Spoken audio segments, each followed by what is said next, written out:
This week on the Life's to Dance podcast, we are uncovering the secret to stopping anxiety in its tracks. And the answer is going to surprise you, you guys. So make sure to stick around. Let's go.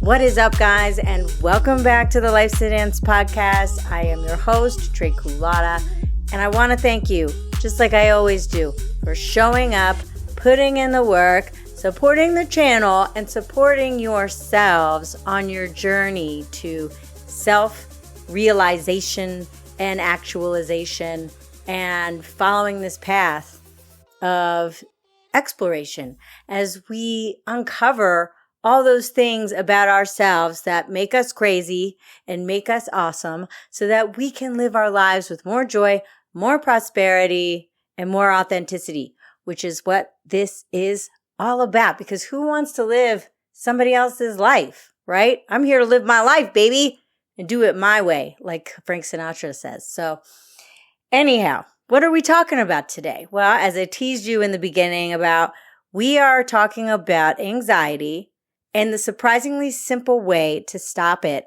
in its tracks. Because if you're anything like me, you fucking ruminate about all kinds of shit all the time. And it probably drives you crazy, because I know it drives me crazy. So full disclosure, back when I was, in my younger days, I developed a bit of a benzo addiction because I had anxiety all the time, all throughout high school and college. And I was even diagnosed with social anxiety, which is kind of weird because I feel like people would peg me as an extrovert. Shocker. But so I used to experience so much anxiety that I literally developed a pill problem. And that's obviously not a healthy way to deal with it. And neither is and seeking escape through things like drugs, alcohol, porn, whatever. None of it's healthy. So how do we deal with anxiety in a healthy way? And granted, I realize some people's anxiety is so bad that they have to be on medication. But, for those of us that can potentially manage it, where it's not so constant, there is an answer, and the answer is surprisingly simple. So, anxiety is defined as apprehension, tension, or uneasiness that stems from the anticipation of danger. And we can thank our prehistoric lizard brains, caveman brains, for this part of where the anxiety comes from, because our brains are physiologically wired to constantly be scanning our environments for threats, physical threats, like lions and tigers and bears. And obviously we don't encounter those things anymore. So now it's become more of a cerebral threats. I have to go to work today. Oh my God, my boss is going to be angry at me. I have a meeting. I'm not prepared. I have laundry to pick up, blah, blah, blah, whatever. Your mind probably spins in circles about all the to-dos that you have to do throughout the day, just like mine does. So how do we handle when anxiety creeps up? And I know for me, especially with my perimenopause, it's right about 2-3 o'clock in the morning. Every morning, my cortisol starts spiking and I wake up and then I can't get back to sleep because I'm having anxiety about God knows what from the day before or the day ahead. And I could sit here and tell you, just meditate and blah, blah, blah, which granted, that does work if you're in a space where you can do that. But what do you do if you're at work and you're experiencing some anxiety about something, or out with the family or in a social gathering? So the way to kill anxiety and stop anxiety in its tracks, and I had heard it said this way by James Clear, the author of Atomic Habits, is that action kills anxiety. And I'm going to repeat that one more time. Action kills anxiety. And some of you out there are probably like, man, Trey, that's such a broad statement. What the hell am I supposed to do with that? Well, let me give you some suggestions. So let's say you're experiencing anxiety at work about something. Maybe you don't like going in anymore because you absolutely fucking hate your job. Well, What's one action you can take to get yourself out of that loop, that mental negativity loop? Is it searching for another job? Is it maybe researching courses that you can take to increase your skills so that you can find another job? Is it simply just going for a walk? Or do you need to take accountability for something that you're not doing?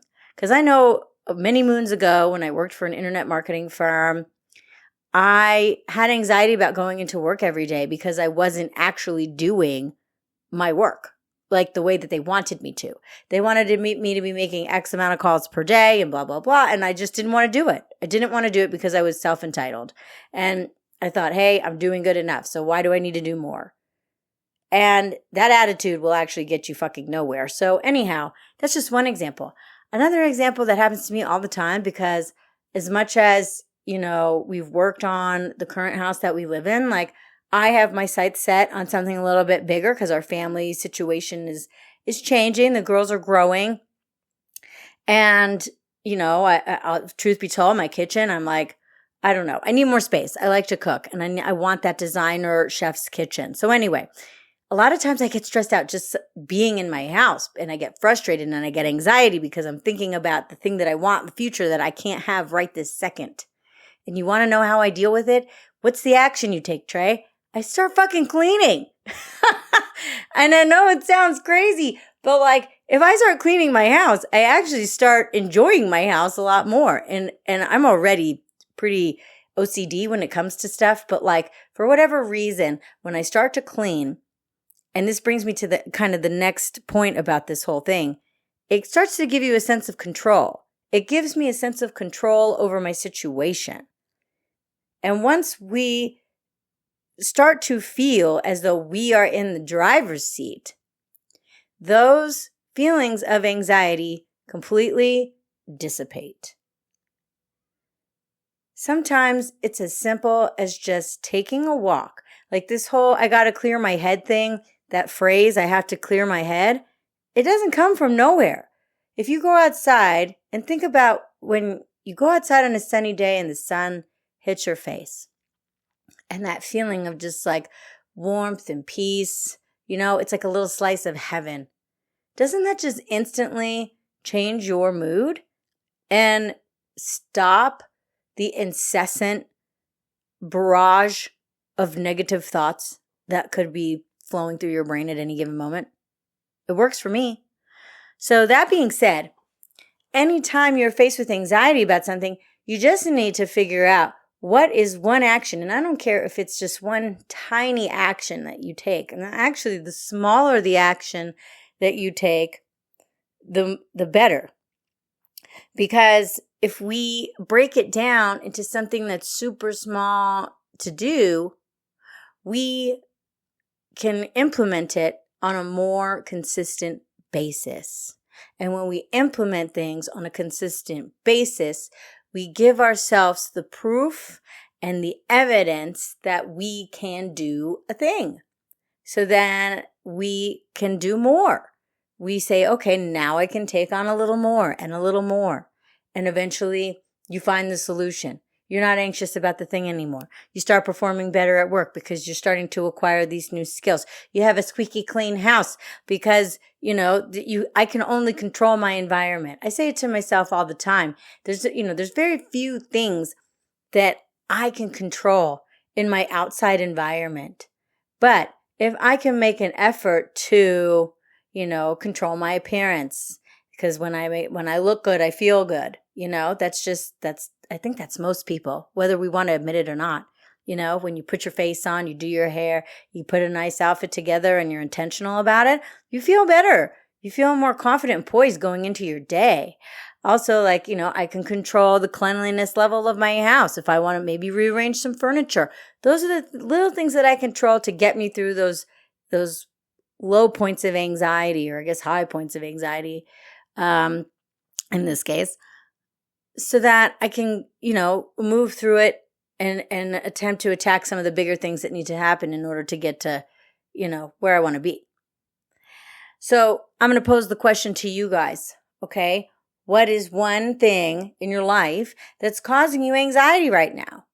And what's one action that you can take to alleviate the pressure that anxiety is creating in your life? Because there always has to be something, it could be a phone call. It could be a conversation. It could be journaling. It could be walking. It could be dancing. I've done that too. And actually it could be skipping. I actually literally skipped through the park yesterday. If you can believe it. I was listening to like an 80s mix on my Spotify, and I was like, you know what? Fuck this. I just feel like skipping right now.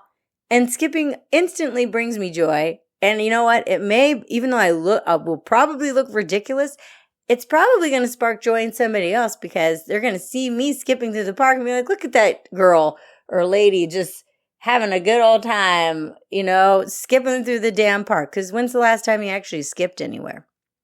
I don't know. Food for thought. I'm going to end it there, guys. I love you all. If you got anything out of it, I would love a like, a share, a subscribe. And, we'll see you on the next round. Till next time, let's dance.